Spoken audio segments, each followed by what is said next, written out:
Welcome back बच्चों हमने अपने रोटेशनल स्पेक्ट्रोस्कोपी के लास्ट लेक्चर के अंदर किया था कि उसके हम लोगों ने इंटेंसिटी पैटर्न देखा था कि जो एक रिजिड रोटर के केस में जो इंटेंसिटी या रोटेशनल स्पेक्ट्रा मिलेगा उसकी इंटेंसिटी क्या होगी। वहां पे हमने जो किया था कि इंटेंसिटी फर्स्ट इंक्रीज होती है, फिर मैक्सिमम पहुंचती है, उसके बाद क्या हो जाता है डिक्रीज। तो उसके बाद हमारे पास एक इंपॉर्टेंट टॉपिक आता है कि इफेक्ट ऑफ आइसोटोपिक सब्स्टिट्यूशन, कि जब हम किसी जो रिजिड रोटर था अगर उसके अंदर मैं आइसोटोप को सब्स्टिट्यूट कर दूं तो उसके जो रोटेशनल स्पेक्ट्रा मिलेगा उसके ऊपर क्या इफेक्ट आएगा और वो क्यों आएगा। तो let's start our topic. Effect of isotopic substitution on energy levels, कि भी एनर्जी लेवल के ऊपर क्या इफेक्ट आएगा। तो देखो अगर मेरे पास कोई मॉलिक्यूल था, हमने मान लिया कि for example we have 12 carbon and oxygen 16, ये ऑक्सीजन 16 कि ये था, इसका एटॉमिक मास 12 है, इसका 16 था। तो यहाँ पर ये डायटोमिक मॉलिक्यूल हो गया। इस केस में हम बोल सकते हैं कि B की वैल्यू अगर हम बोलते हैं इसका एनर्जी क्या था, हमने बोल दिया कि इसका एनर्जी आ जाता B J into J+1 centimetre inverse इस मॉलिक्यूल के केस में। तो यहाँ पर जो B की वैल्यू वो क्या थी, H upon 8 pi square IC J into J+1, sorry J नहीं, ये एनर्जी में था। तो B इज इक्वल्स टू हमने बोला कि for example the rotational constant for 12 oxygen is 12 carbon 16, तो भी लिख सकते हैं क्या, let the rotational constant for 12 carbon and 16 oxygen is, ये था B H square pi square upon IC ऐसा।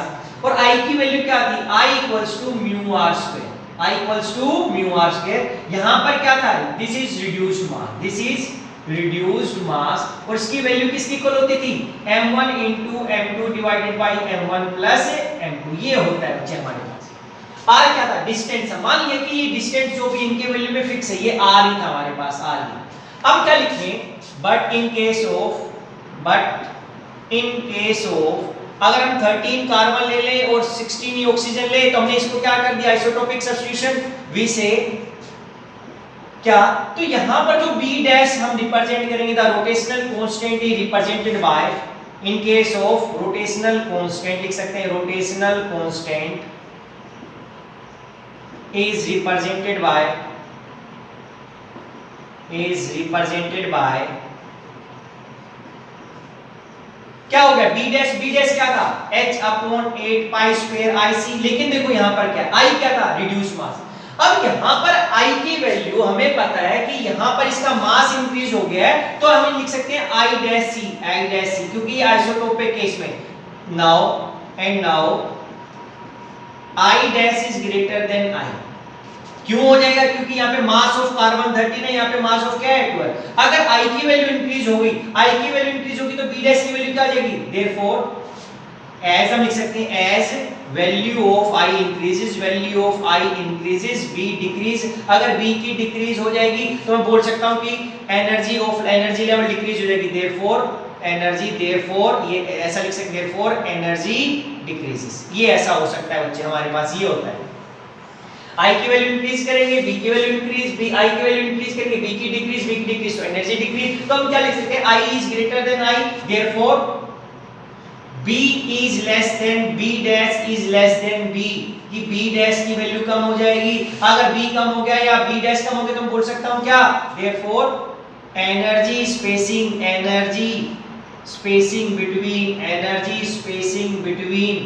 Energy levels decreases on isotopic substitution।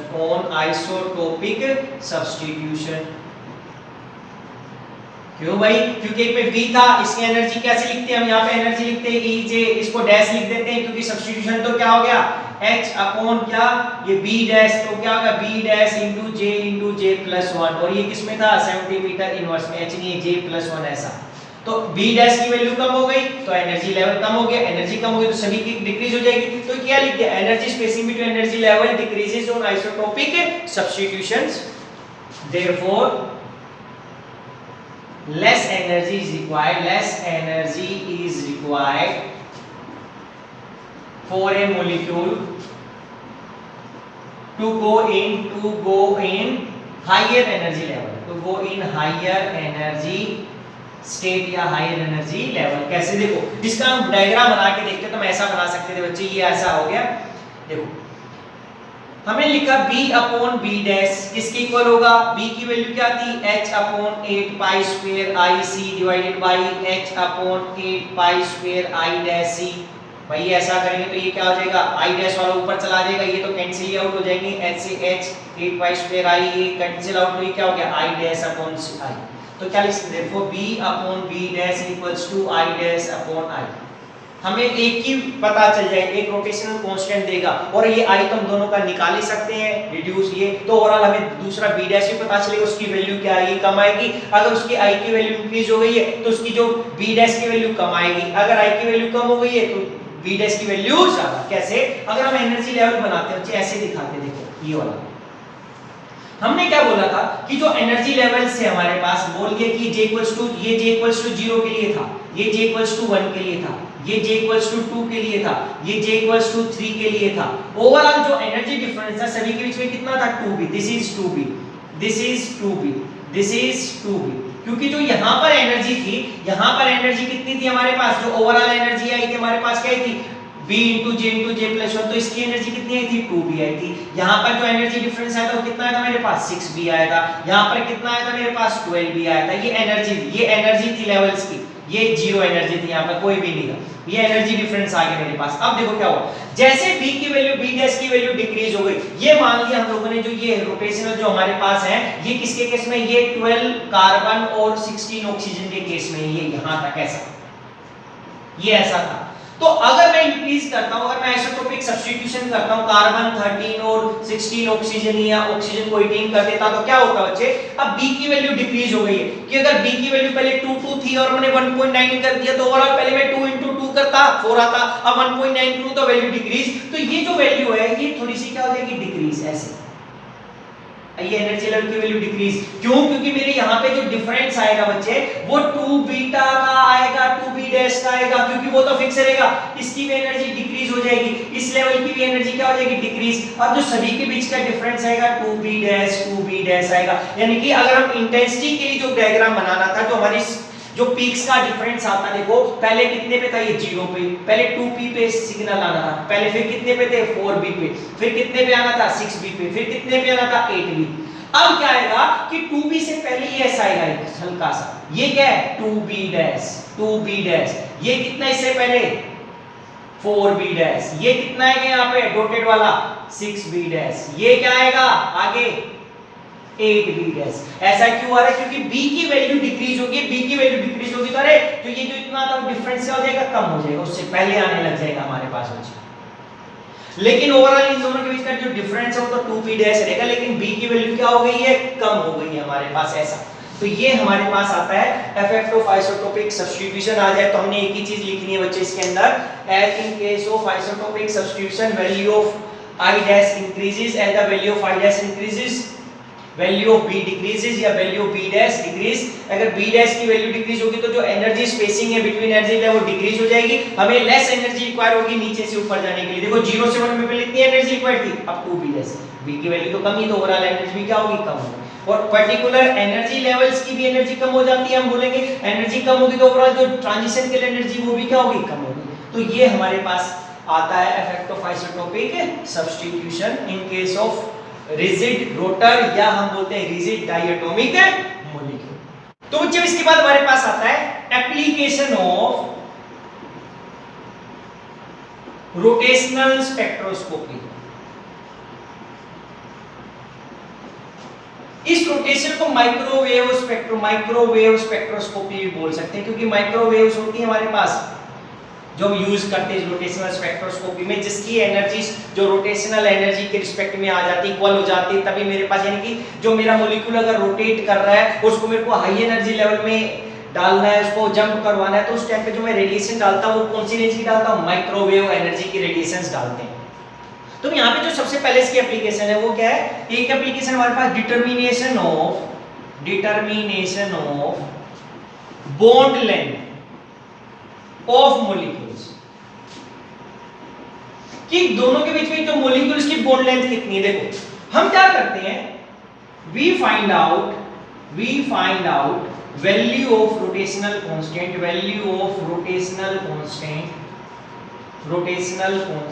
From the spectra of rotational spectra of molecule, as the spacing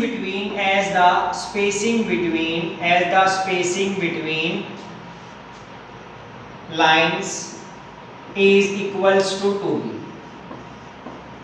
कह रहा है कि जो हमें कोई भी मॉलिक्यूल था जिसके बीच में हमें पता नहीं कि ए बी मॉलिक्यूल दे दिया, दिस इज ए और बी, लेकिन हमें पता है कि भाई ए हाइड्रोजन है, ये हमने बोल दिया फ्लोरीन, इसका भी मास पता है, इसका भी मास पता है हमें। अब हमें ये नहीं पता कि दोनों के जो बीच का डिस्टेंस है वो आर कितना है, इसकी बॉन्ड लेंथ कितनी है। तो हम क्या करेंगे, हम इस HF मॉलिक्यूल का स्पेक्ट्रा लेंगे रोटेशनल, क्योंकि एक्टिव मॉलिक्यूल है, तो हमें इसकी क्या मिलेंगे, पीक्स मिलेंगी। देखो इंक्रीज डिक्रीज होते हुए मिलेंगी, पहले इंक्रीज होगी फिर वो डिक्रीज होगी, लेकिन हमें पता है इन सभी के बीच का जो डिस्टेंस है वो कितना है, 2b है, यानी कि स्पेसिंग बिटवीन कितनी आ जाएगी, 2b आ जाएगी। तो ओवरऑल हमें क्या है, 2b। तो हमें पता है कि 2b इज इक्वल्स टू क्या, अगर b क्या होता था 2b, हमें पता चल जाएगा इससे वैल्यू से। अब हमें पता है वी नो क्या, b equals to h upon 8 pi square ic होता है। अगर मैं 2 इसको 4 into 2 लिखूं तो मैं क्या लिख सकता हूं, 2b equals to h upon 4 8 pi square ic। अब हमें ये वैल्यू नोन है, अगर हमें ये वैल्यू नोन है, अभी हमें पहले ही पता है नोन है, तो मैं यहां से क्या निकाल सकता हूं, I की वैल्यू, क्योंकि I क्या है, मोमेंट ऑफ, ये I मोमेंट ऑफ इनर्शिया था। किसके इक्वल हो जाएगी वैल्यू हमारे पास, तो I इक्वल्स टू क्या आ जाएगा, I equals to h upon 5 8 pi square into 2b into c।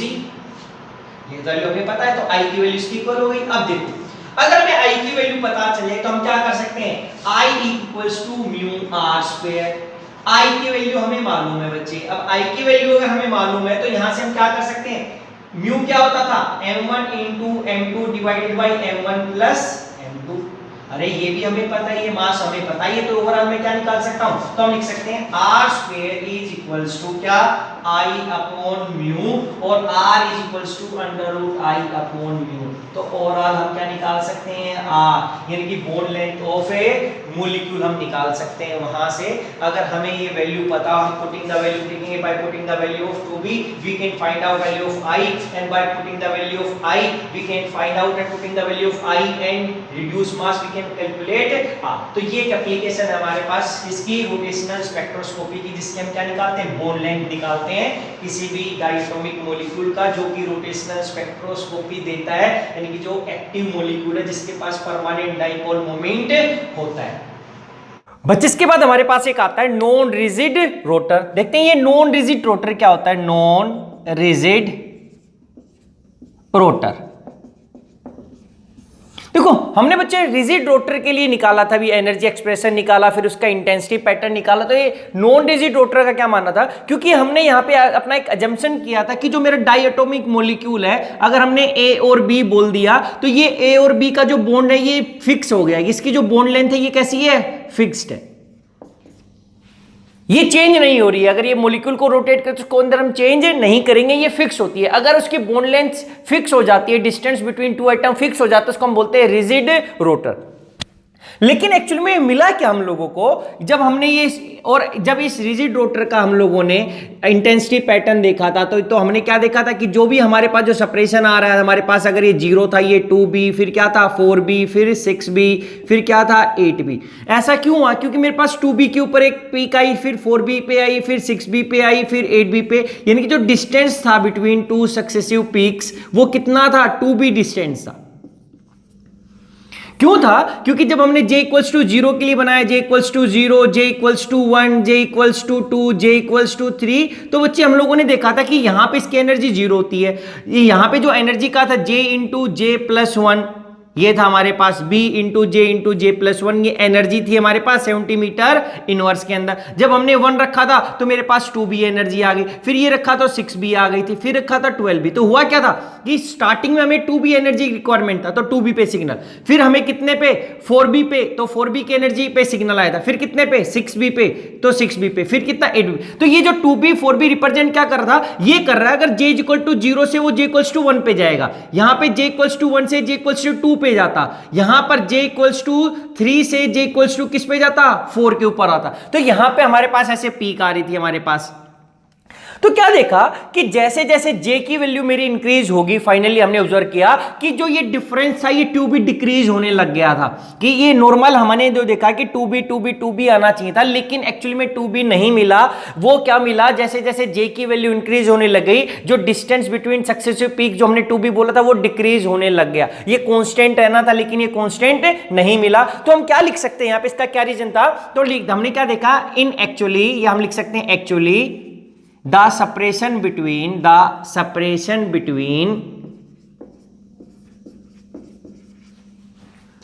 two successive peaks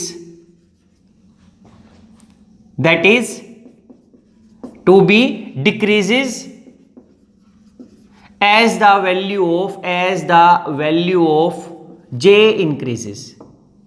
क्या बोला कि जो सेपरेशन था बिटवीन सक्सेसिव पीक्स वो डिक्रीज होने लग गया as the value of J increase, जैसे जैसे J की वैल्यू हाइयर जाने लगी डिक्रीज होने लग गया,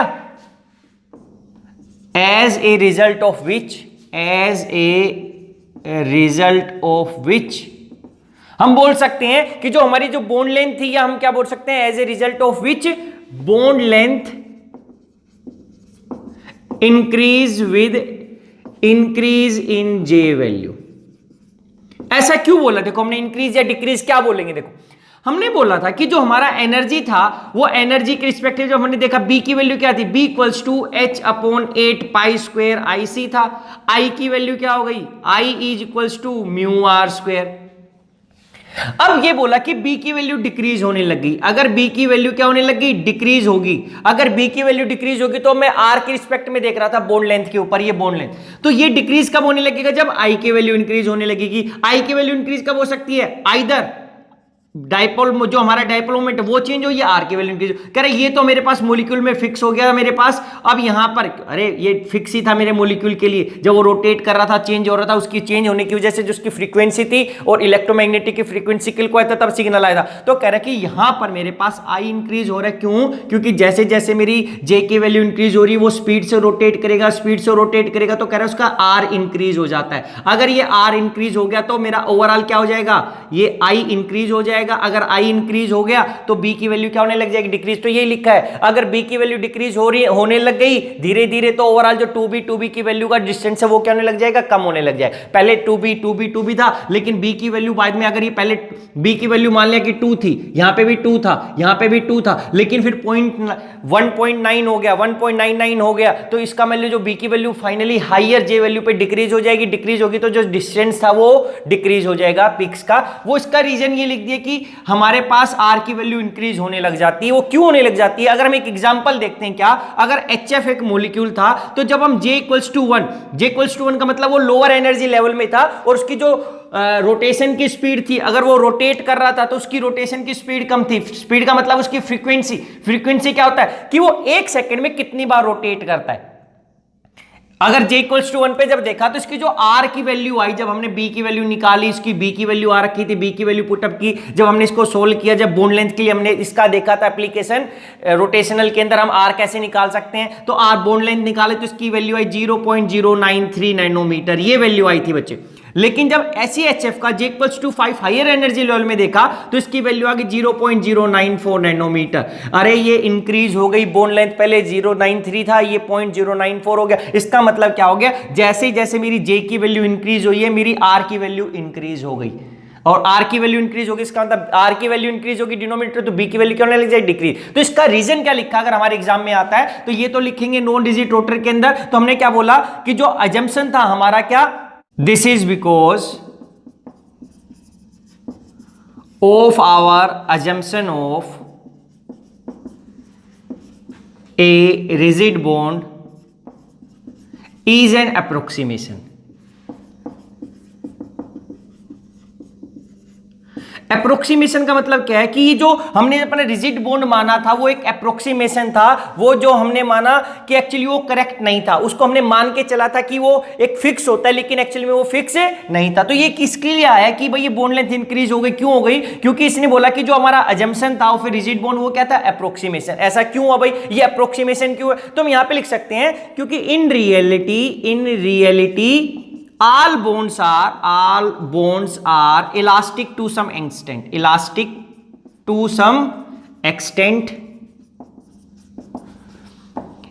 and as the frequency of rotation increases, there is increase in centrifugal force which tends to move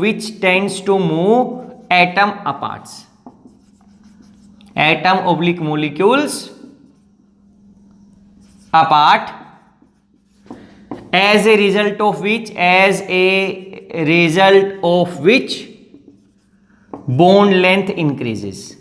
देखो क्या बोला बच्चे कि ये बोला कि हमने जो अपना रिजिड बॉन्ड माना था वो एक अप्रोक्सीमेशन था या अजम्पशन था, अजम्पशन बोल सकते हैं हमारे पास, ये अजम्पशन ही था हमारे पास जो हमने बोला था। तो कह रहे कि रियलिटी में जो सभी बॉन्ड होते हैं इलास्टिक होते हैं सभी कुछ एक्सटेंट तक, तो वो फिक्स रिजिड नहीं होते। तो क्या बोला कि जैसे जैसे हमारे पास जब ये मॉलिक्यूल रोटेट करेगा स्पीड के अंदर बच्चे इस तरीके से, जैसे जैसे इसकी जो फ्रीक्वेंसी इंक्रीज होगी रोटेशन की, जब वो हायर एनर्जी लेवल में जाएगा, तो जब स्पीड में करेगा तो ये एटम बाहर की तरफ जाएगा, ये अपनी तरफ बाहर की तरफ होगा, क्योंकि अगर आप रोटेट करते हो तो इसका जो सेंट्रीफ्यूगल फोर्स होता है वो उसको बाहर की तरफ फेंकता है हमारे पास, और जो सेंट्रीपिटल होता है उसको वहीं पर अंदर की तरफ करता है अट्रैक्ट। तो कह रहा है कि जैसे जैसे फ्रीक्वेंसी इंक्रीज होगी उसका जो सेंट्रीफ्यूगल फोर्स है इंक्रीज हो जाएगा, सेंट्रीफ्यूगल फोर्स इंक्रीज होगा फ्रीक्वेंसी के साथ, तो एटम दूर जाने की कोशिश करेंगे, और क्योंकि कुछ हद तक वो इलास्टिक होते इसलिए उनकी जो बॉन्ड लेंथ है वो क्या हो जाएगी? इंक्रीज हो जाएगी। तो ये हमारा रीजन था, और जब बॉन्ड लेंथ इंक्रीज होगी तो बच्चे ये 2b की वैल्यू फिक्स नहीं रह सकती, इसमें फर्दर डिक्रीज आ जाएगा, ये हमने ऊपर लिखा था। तो ये तो हमारे पास जो जितने भी हमारे पास मॉलिक्यूल होते हैं एक्चुअली वो नॉन रिजिड रोटर की तरह बिहेव करते हैं, वो रिजिड रोटर नहीं होते। अब इसका अगर एनर्जी के लिए निकाले तो हमारे पास जो क्या हो गया, तो हम लिख सकते हैं therefore thus the bond length increase with increase in J value। इसीलिए हमारे पास क्योंकि J वैल्यू इंक्रीज होगी तो उसकी एनर्जी इंक्रीज होगी, एनर्जी इंक्रीज होगी तो एनर्जी इंक्रीज होगी, उसकी फ्रीक्वेंसी इंक्रीज हो जाएगी, फ्रीक्वेंसी इंक्रीज होगी तो बच्चे हमारे पास ये बॉन्ड लेंथ इंक्रीज हो जाएगी फाइनली। अब हम क्या लिख सकते हैं? Energy of rigid rotor, non rigid rotor, ये क्या वैल्यू होती है हमारे पास? ये हम क्वांटम मैकेनिक्स के अंदर निकालते हैं क्या कि ये जो हमने E की वैल्यू निकाली थी वहां पे क्या निकाली थी पहले? B इंटू जे प्लस 1 सेंटीमीटर इनवर्स में। तो अब यहां पर हम आगे में लगा देते हैं माइनस डी जे स्क्वायर जे प्लस 1 का स्क्वायर सेंटीमीटर इनवर्स। यहां पर ऐसा होता है, यहां पे D डिस्टोर्शनल कांस्टेंट होता है, DISTORTIONAL डिस्टोर्शनल कांस्टेंट। ये हमारे पास एनर्जी है सेंटीमीटर इनवर्स में, जहां हमारे ये अगर हमारा जो डाई एटॉमिक मॉलिक्यूल होगा वो किसकी तरह बिहेव करेगा? नॉन रिजिड रोटर की तरफ। ये हमने केवल याद ही रखना है बच्चे। तो ये था हमारे पास केवल एनर्जी का एक्सप्रेशन नॉन रिजिड रोटर के लिए।